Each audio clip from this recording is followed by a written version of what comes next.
Thank you for taking time out with PSOA. I'm Sean Johnston, and today we have Week 4 NFHS training tape for you. We've been getting good feedback. This week I've asked referees to give me some plays that others can learn from, whether we get it right, wrong, or indifferent. So thank you to those referees of sharing game clips from their games.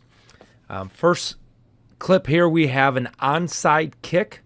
This is 8-man football, but when it comes to onside kick and the rules in regards to this play, it is the same. So we will let it roll. The officials are aware that it's going to be an onside kick, so they have 4 officials in the box. So that's always nice when we have 4 officials in the box to officiate this. As we get going, since it is an onside kick, we have to understand this is a glass plane. So no kicker's body part can be beyond this free kick line until that ball is kicked. We see mechanically, we talk about officiating with our feet.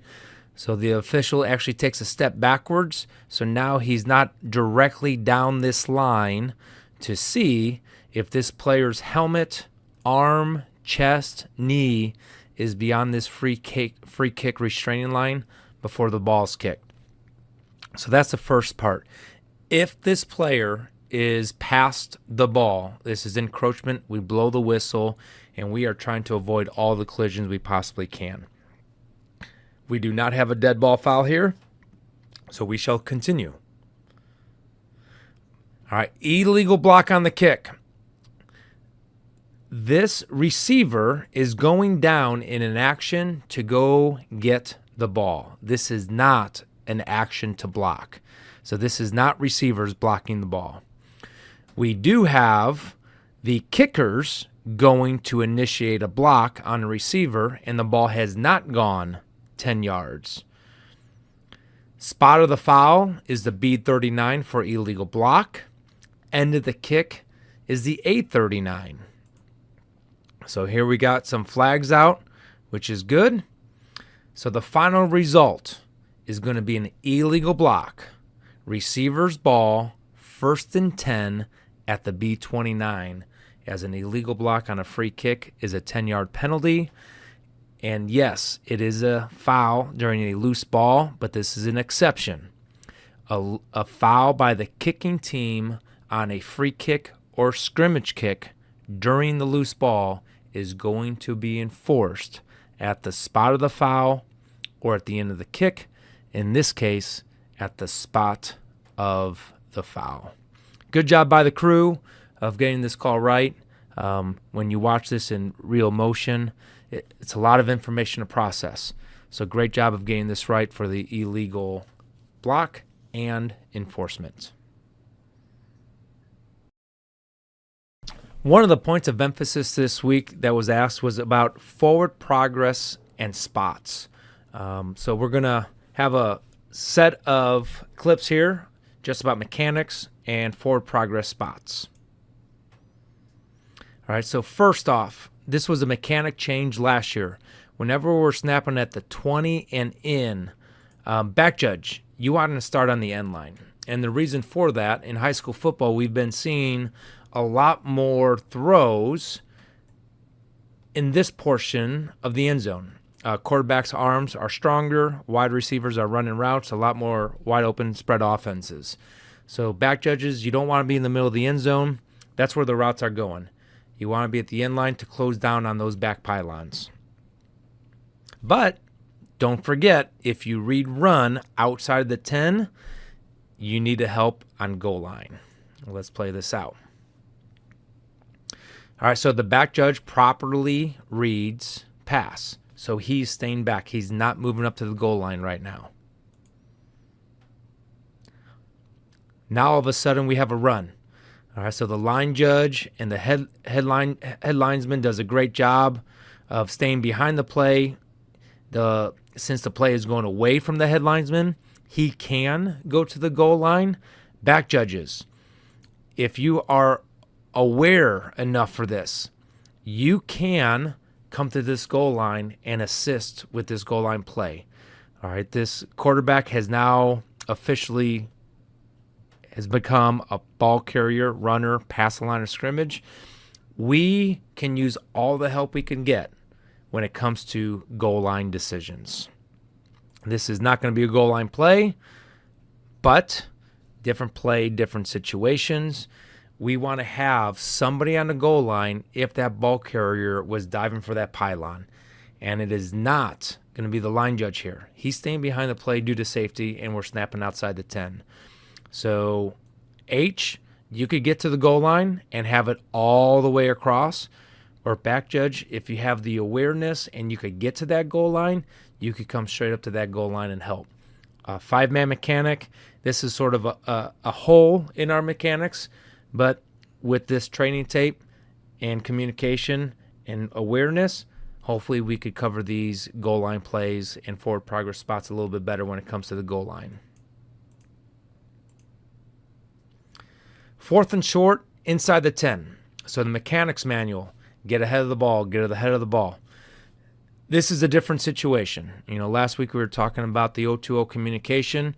This is the time where I'm going to get on my O2O and say, get to the line to gain first. Because more than likely, the offense is going to be calling a 1-yard play. They're not calling a 7-yard play to get in the end zone here. They want another new series of downs. So at the snap, get to the goal line, which both of these officials do a great job of getting to position at the line of gain to judge, did we get the first down or not, especially on a 4th and 1 play. Great job, great positioning. This time, easy call. They're not always that easy. Now we're 1st and goal, H and L. At the snap, you want to get not only to the goal line. I think we have made great development as myself watching game film quite a bit. We have the line of scrimmage at the 5 and in, getting to the goal line. But we're still not getting depth when we get to the goal line. All right, so here we are. We're at the goal line. And yes, this run is away from you, but how many times have you seen it in high school football? They bounce off, and now they're coming across to the other side of the field. Just start getting used to, because it becomes habit. Goal line and then depth. So you see that goal line pylon, get that by that soccer out-of-bounds line. It's there for the fans. It's not for the officials. So have it behind everybody so the fans could see it, because you want to be that far depth goal line extended, just in case if you have a play that we have an airborne ball carrier or a ball carrier that is on the ground and a pylon play, which we might just see later on in the training tape.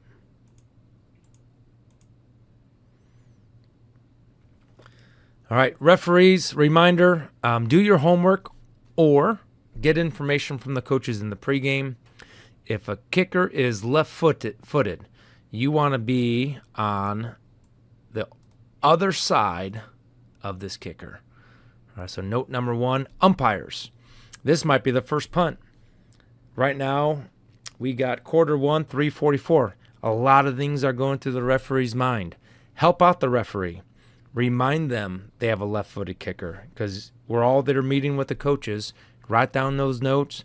As that kicker's coming on, get onto your O2O. Let your referee know, left-footed kicker, left-footed kicker.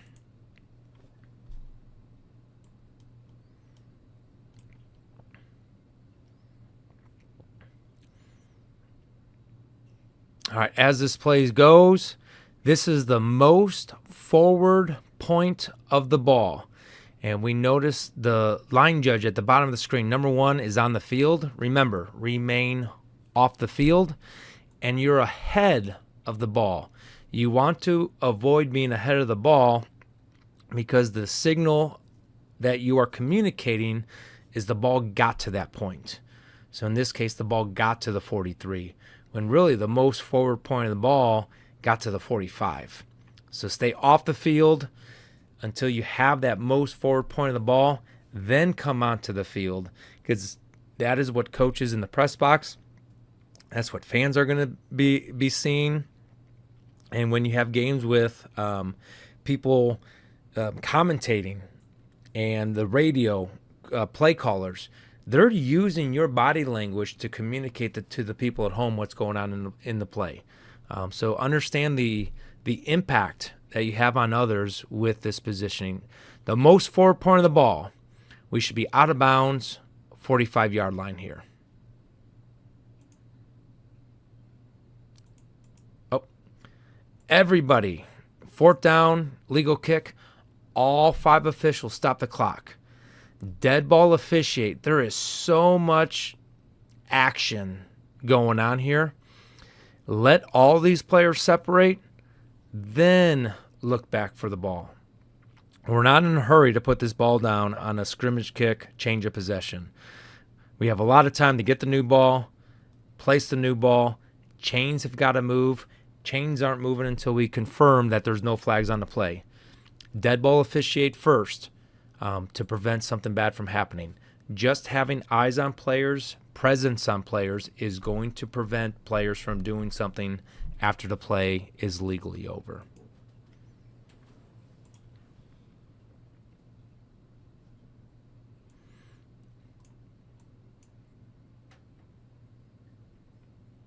All right, most forward point of the ball, 45-yard line. Take a look at the officials on the field. We have 2 different spots. I know if we're just officiating and we're never a coach, we really don't understand this next statement. But as I make it, please understand from a coaching standpoint, this is huge. All right, 2nd and 8 versus 2nd and 10. It's 2 different play calls. And if I'm the press box coach, I see the official across the field a lot better than the official on my press box side. So we need to stay off the field until we are matched up at the forward progress spot correctly. Now the coaches, again, it's that communication, that body language. They are now on the ticker. They have 40 seconds to make a decision of what is going to be our next play call. Am I going to call 2nd and 8? Am I going to call 2nd and 10? That is different on their sheets. So let's do our part. Let's communicate forward progress spot correctly. The ball reached the 45-yard line. We want both sideline officials to be at that 45-yard line. Some more dead ball officiating here, transitioning into some fouls this week. The importance of keeping our eyes on the players, around the ball, at the ball. And we don't have all the context of what has gone on in this game. And I say that because this is what we call judgment. All right. We see the action. We're going to throw the flag. Now we have to judge what penalty is going to fit this game the best.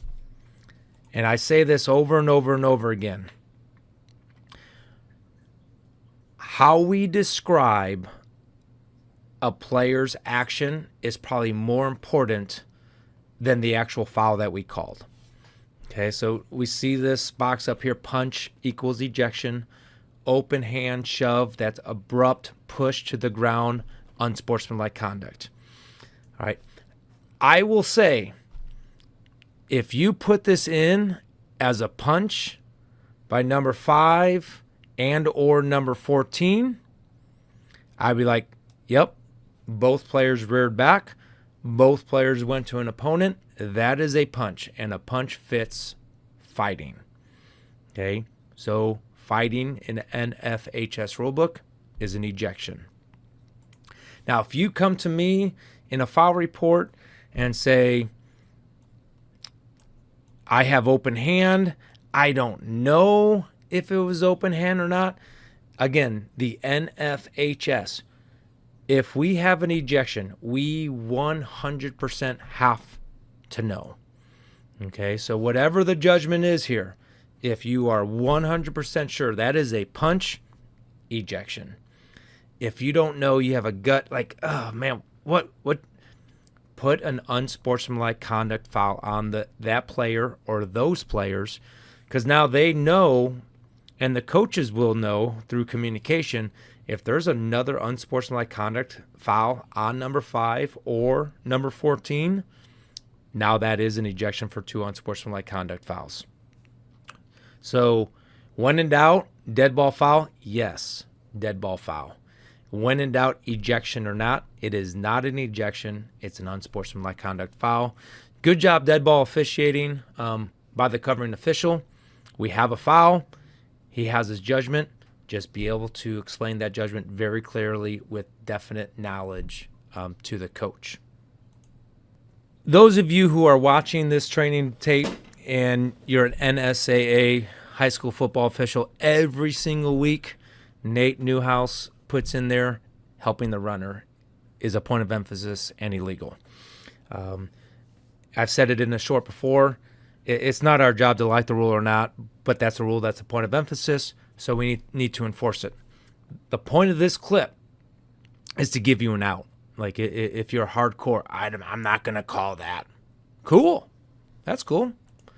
Because we got 2nd and 11 at the 827 position number 1. So as we go through the rest of this training tape, I'm going to really try to focus on penalty enforcement and full communication as a crew.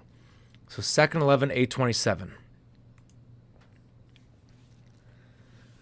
Forward progressed or assisting the runner.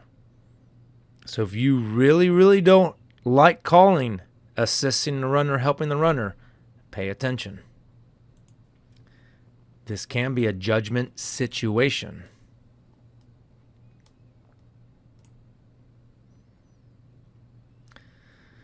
We can judge forward progress here, a 30-yard line. 3rd and 8 at the 8:30, position number 1, the clock will continue to run. We blow our whistle, we raise our hand of number 3. Life goes on because nobody's going to continue to play. All right. The runner who has possession of the ball has stopped forward progress on their own. If you don't judge that and we keep the play live, we will now have a clear pull, push, helping the runner continue their progress. If we don't have forward progress, we don't have a whistle. This is as clear as day, helping, aiding, assisting the runner. All right, so then the foul, after the foul enforcement, it would be 2nd and 13 at the 8:25, position 1, and the clock will start on the ready for play because we were tackled inbounds. All right, so if you're really strong against helping, aiding, assisting the runner, and you know that ball carrier's progress is stopped, in my judgment, coach, the forward progress is stopped at the 8:30-yard line. If you don't have that judgment, we got to have a foul for aiding the runner here. 1st and 10, B15, position number 2. So just so those officials what is position number 2? The hash mark nearest the press box is what we consider position number 1. The upright nearest the press box, position number 2. Middle of the field, position number 3. Opposite press box, position number 4. Opposite hash, position number 5. That way when the referee and the umpire are communicating, it's always the same position because the press box never changes. If we say left hash, right hash, pro left, pro right, well, that's different on each side of the line of scrimmage because of the way they're facing. So that's the positions.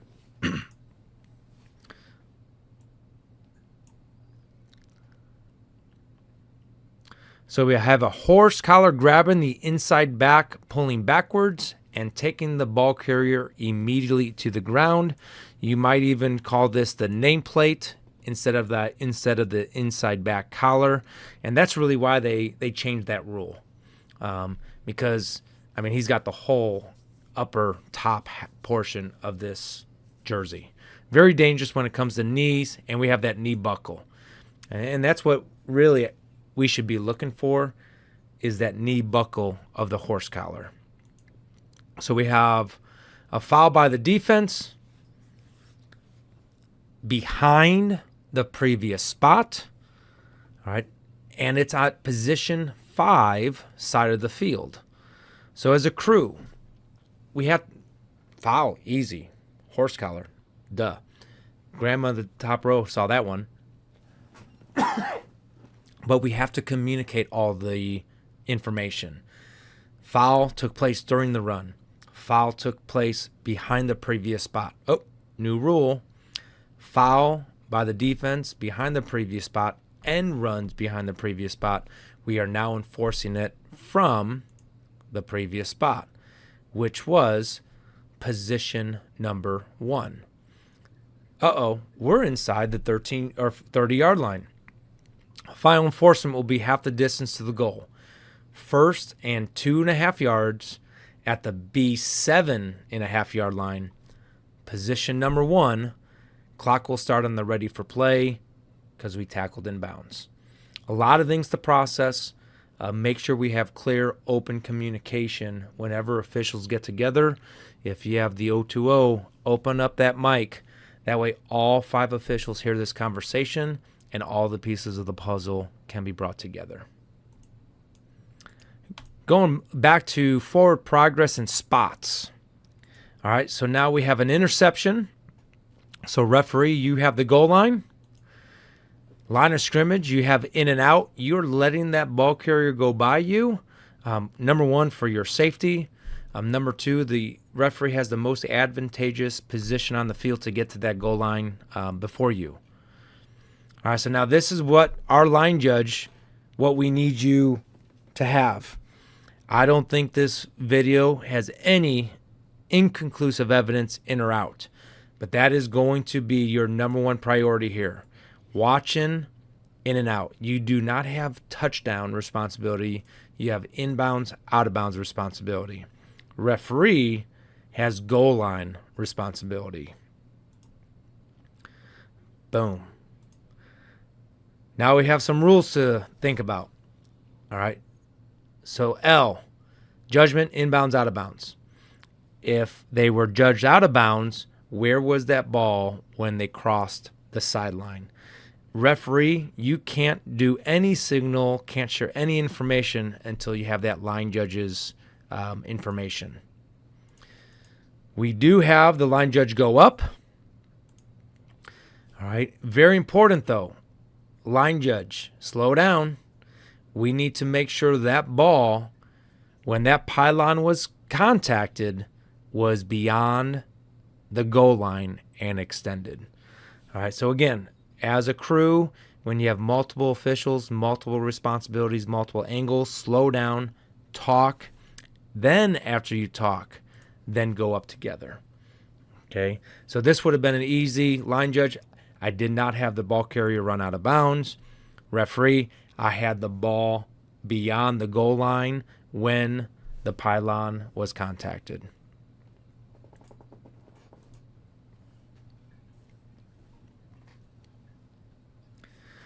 Third and 6, A31, position number 2. Always good to have all that information in your head. Repetitive every single down. You will get better at that the more you do it. Offensive holding, tackle, takedown, and it's behind the previous spot. At the point of attack, affecting the opponent, definitely impacting the play as the ball carrier was able to get down. We have a grab at the numbers here, the jersey player's number. How many times do we see the grab in the middle of the jersey and everybody starts yelling, horse collar, horse collar, horse collar? Grab in the middle of the jersey is not a dangerous place to grab. Then he does pull him down, straight down to the ground. We even have a knee buckle here a little bit, but it's not the nameplate. It's not the inside portion of the collar. So we do not have a horse collar tackle here. All we have is a holding. All right, 3rd and 16 at the A21, position number 2, because we are going back to that previous spot, position number 2. We're not enforcing it at position 1 where the ball would have been. It's where the ball was. And again, we have to give the referee the information. The clock will start on the ready for play because we have a tackle inbounds.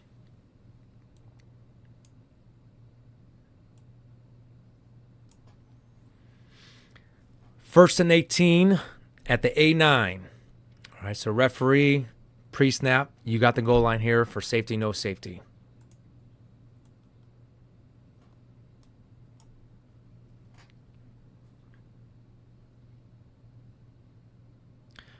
Uh-oh.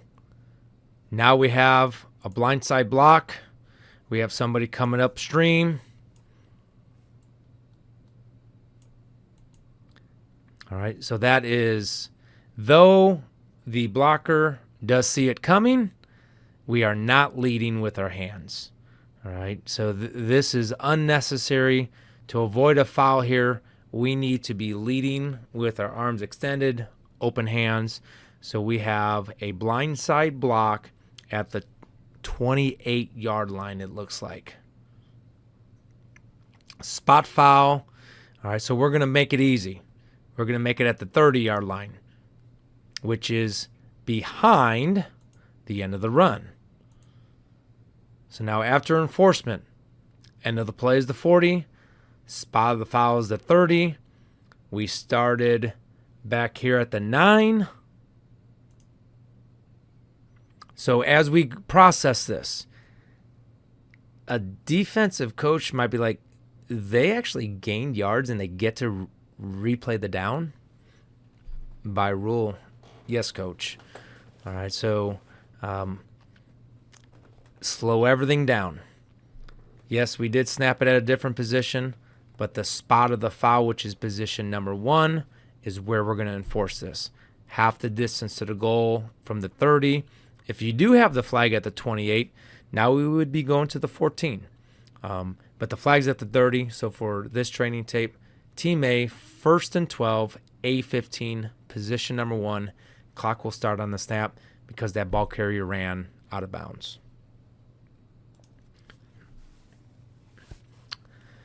All right, back judge. This is a great punt. This is not going to be a play where we start on the goal line. However, when you see these two deep receivers turning and going back, whether you know that ball status or not, turn and burn. All right, that back judge was still coming forward. Officiate the ball and players, but right now this goal line is a very, very important line. So the kick ends, and this is the most forward point of the ball as now the opponent is contacting this player that has the ball. So is that ball touching the goal line, or is that ball completely outside of the goal line? When this player possesses the ball, any part of that ball touching the goal line, the status of it was a kick, we would have a touchback. All right, we see the back judge. We're 5 yards away from the goal line right now. So at best, we're having an educated guess instead of officiating with our feet and being straddled and set on that goal line. And that's really the point of this training tape when it comes now to the rules. All right, so the judgment. If the entire ball was outside the goal line, we are going to place that ball at that spot. We are not going to have a safety because he was tackled in the end zone. If your judgment was any part of that ball was touching the goal line, when that player possessed that kicked ball, we're going to have a touchback. Remember now the philosophy. When in doubt, is it a touchback or was it at the 1 yard line?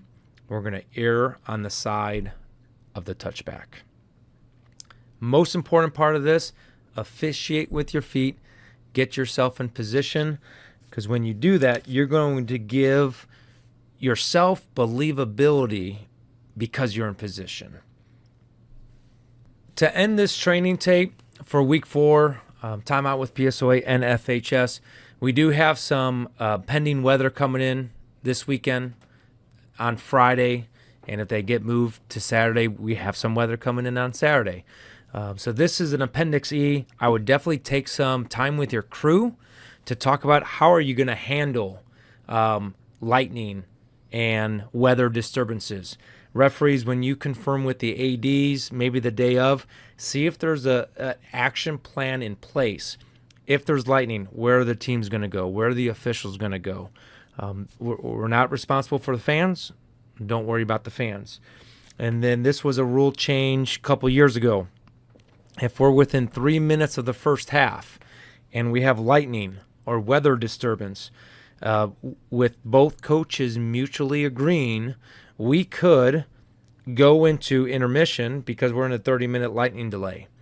And then after that 30-minute lightning delay, have your 3-minute warm-up, get the players warmed up, finish the second quarter, and now you have a 1-minute intermission between the second quarter and the third quarter because you essentially had your halftime during that 30-minute lightning delay.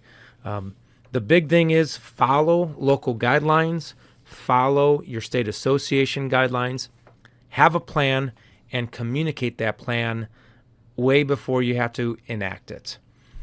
With that being said, thank you for taking time out with PSOA in this Week 4 NFHS training tape. If you have other plays in this week that you think would be beneficial for Week 5 training tape, please comment. Please contact us. As always, if you like this material, share it with others. This content is totally free. Have them subscribe to Time Out with PSOA. Click the bell. Click the like button on the shorts that we have going up each week. Click the thumbs up button on the rules questions we post every single day. We can't do this without help of you helping us getting the information and then you listening and sharing the information. So once again, thanks again for taking time out with PSOA. We look forward to growing with you on and off the baseball, football, basketball competition fields and courts.